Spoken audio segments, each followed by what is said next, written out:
welcome to another edition of the Lockdown Diaries, where we use household items to improve our golf swing. Again, following last edition, we've come indoors here, although it's a beautiful day outside, and the purpose of that today is we're going to use a lipstick.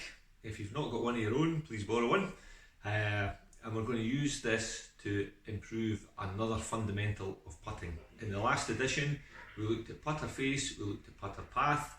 This time we're going to look at another really important factor, and that's where the ball comes off the putter face, because that's going to affect both your ability to start it on line and to control the speed of the putt as well. So stay tuned and we'll show you how this is done. So to set this drill up, it's really simple. Take the lipstick and we're going to paint the lipstick across a couple of inches of the putter face. Make sure there's a good covering. Maybe just extend this a little bit here. So there you go, you can see you've painted about an inch either side. The thicker you get it on, the better.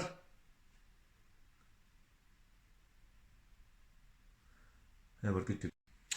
So back in the kitchen, I've set myself up this nice simple putt. I've not used the hole this time, I've used a can of peaches, back on the tiled floor, and I've got the ball sitting just ever so slightly in front of one of the grout cross lines. I'm now going to hit a couple of putts and then I'm going to show you how the lipstick is going to give us some value.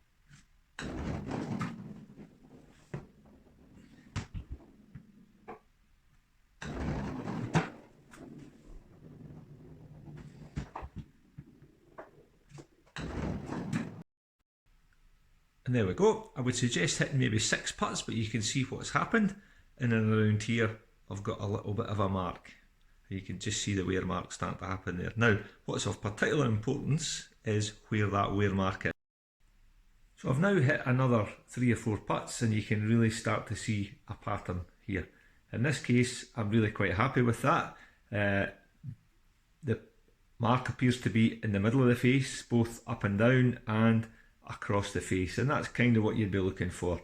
Putter designs are all slightly different, so that centre of gravity of the putter is going to be slightly different for different shapes, but as an approximation I would always go for the middle in here, so I'd be quite happy with that.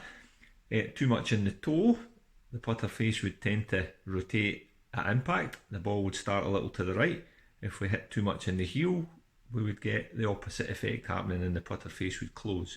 And every single time you move a little bit away, even a few millimetres away from the centre, the club head speed, just like your driver, we use a smash factor in driver, well in putting,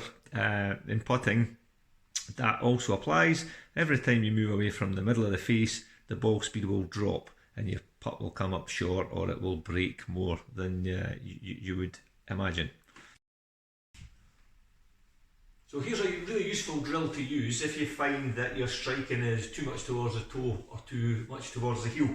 What we've got set up here is a target ball, and we've got 2 balls either side, and you'll see when I put that down there, the putter, the 2 balls are set just over the size of the putter, so any deviation in the path here is going to mean you're going to hit one of these other balls here, and you should find that should give you a good opportunity to feel the stroke that would provide a good centred contact in the middle of the face here. I'm not going to worry overly about up or down the face here, because on the grand scale of it, that's not going to have quite the directional effect that in the toe or the heel would be. It's really important to get that ball out the middle of the face to get it starting in your intended direction.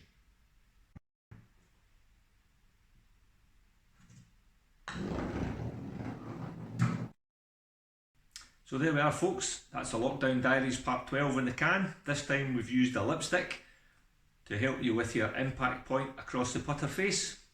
What that was going to do was it's going to help you control the launch direction and the ball speed when you hit it. I'm quite happy with what I saw with my own in the little test we've done there, pretty much out the middle of the bat there, so I'm good to go when we do get back to playing. So I really hope you're enjoying these diaries. And more importantly, I hope they're helping your golf, and I hope they will help your golf when you do get back.